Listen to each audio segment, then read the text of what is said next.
Donnie and Dolly. The team is supported by ableauctions.ca. Closing your business? We can help.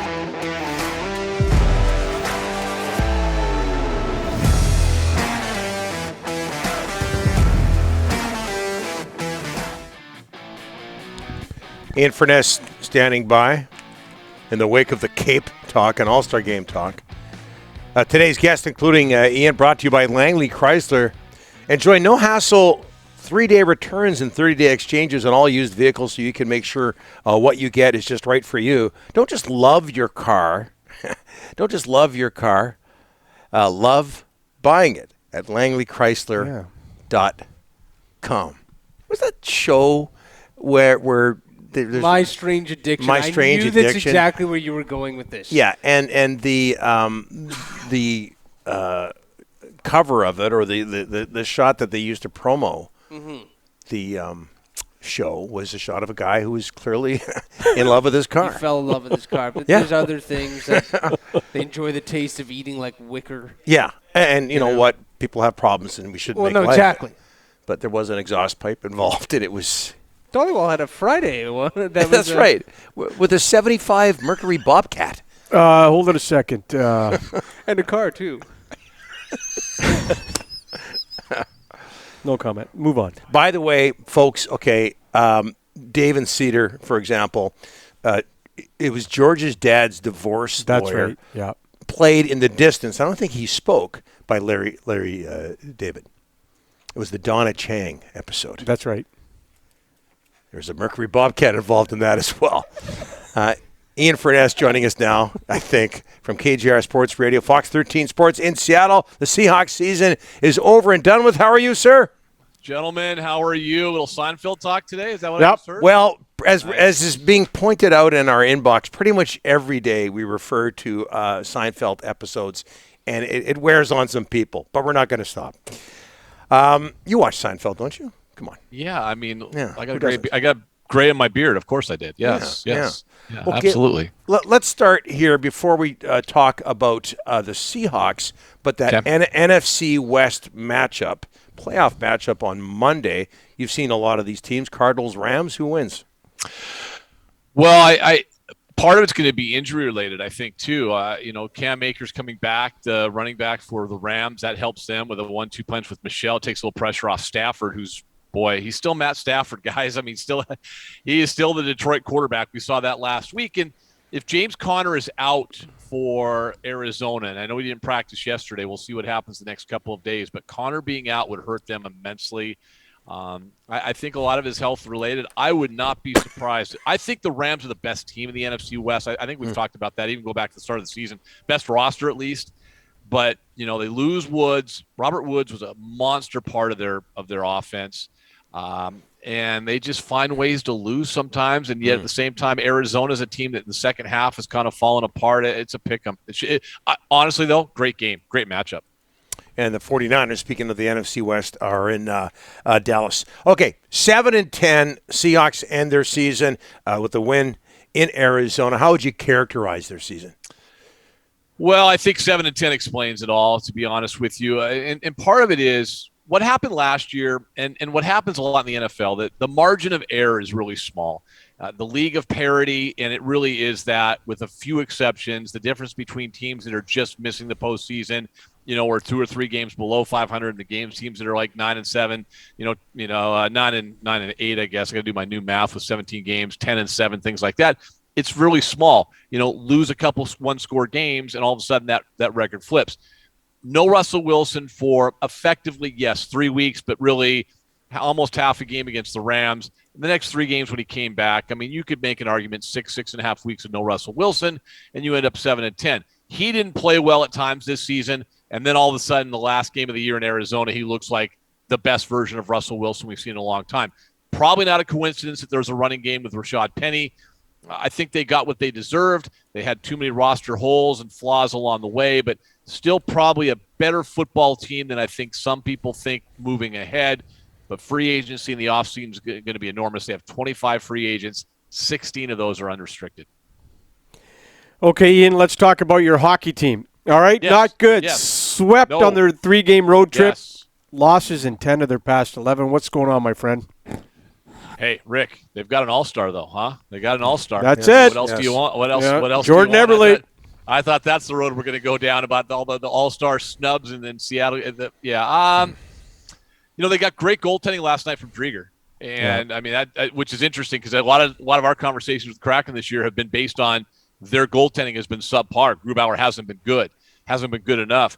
Drieger's been inconsistent, hasn't played a ton, but he was really good last night. You can't fault him for that game at all. In fact, he kept them in it with a number of big saves, especially on the penalty kill. I think at the end of the day, they are what an expansion team probably should be. They're a bunch of second, maybe more like third and fourth line guys. And yeah, they've got a top six defenseman in theory and Giordano, but outside of that, maybe a bunch of bottom two guys. They are what they are. I'll go back to what I said a number of times with you guys this year. I don't think they did a very good job in the expansion draft. I think that they went a little bit, cheap's a harsh word. Maybe they were inexpensive. They could have spent more, but they're in it for the long haul. We talked about it last week. It got a lot of play down here when you guys posted the video, but it's true, man. They've had an opportunity wasted, guys, because they just didn't do a good enough job picking their initial team for whatever reason. They have their reasons. They want to go long term, but I think that's as simple as that. Ian, I got to tell you, when I watch the highlights of a game in Seattle, I'm impressed. The fans are into it. They're loud. They get out of their seat. I know it's the shiny new toy in Seattle and the whole 9 yards, but do you get the feel like, the atmosphere there is good? Yeah, it's interesting because it's twofold. In building, brand new building, bright, shiny toy, like you said, expansion team. We have a winter sport for the first time since 2008 when the Sonics left. Yeah, all those things are true, Rick. The problem is I used the term niche last week, sport. It's not, at least it shouldn't be, but the in-arena experience and crowd and enthusiasm is great.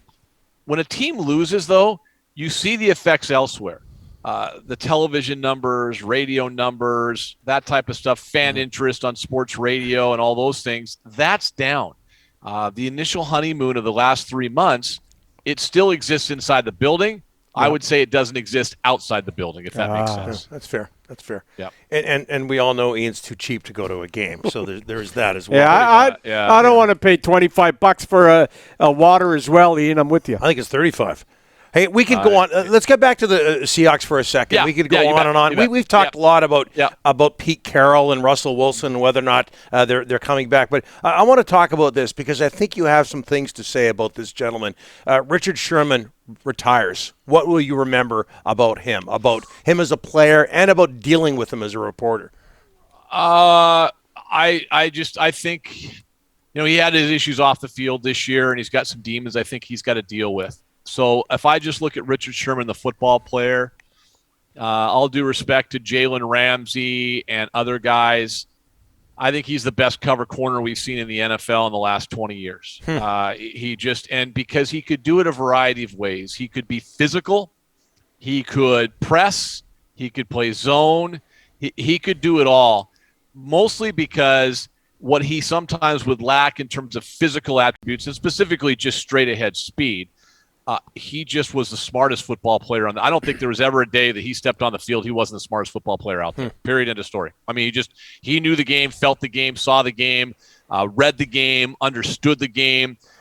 He just knew it. And he's one of those guys, when you watched him, you knew you were watching greatness every game. And I was lucky enough to cover, I think, pretty much every one of his games here in Seattle.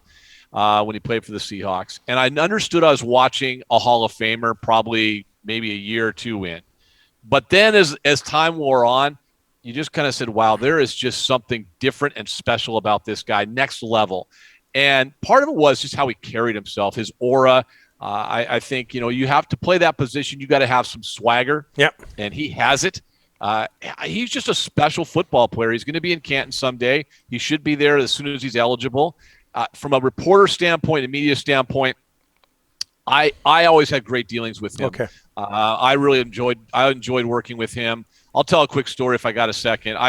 Early in his career, but a couple of years in, we were doing a post-game show, and we were set up outside the locker room in Arizona, and it's a good chunk of a walk for those guys. And we requested Sherman to come out, and he did. He was injured in the game. He had a sprained ankle. It wasn't the game where he tore his Achilles, but he had a sprained ankle. And he still came out there in a walking boot, came all the way out there. And I'll just never forget. You know what? I respect that guy. I respect him a ton. And I think it might have been a game they might have even lost. I'm not sure. But his accountability, at least earlier in his career, was always something that jumped off the page at me.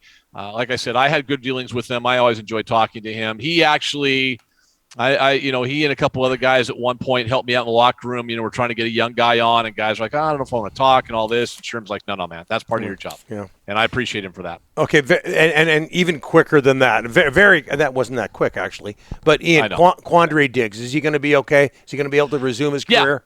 Okay. Yeah, in fact, he broke the broken leg, better than Achilles, ligament, or anything else. Yes. He should be back in about 3 months. Thanks for this, Ian. This has been a blast. We'll get you on if there's some big news down there in Seattle. But in terms of our regular hits, this is it for this year. Thanks so much for everything. Guys, continued success. And I got to tell you, I love being a part of the show. You guys do a terrific job, and I'm big fans. You know that. I listen to the podcast and everything else. So congrats again to Ryan and his wife, and we'll talk to you guys down the road. Thanks for the kind words. Thanks, Ian. All the best. Bye, Ian.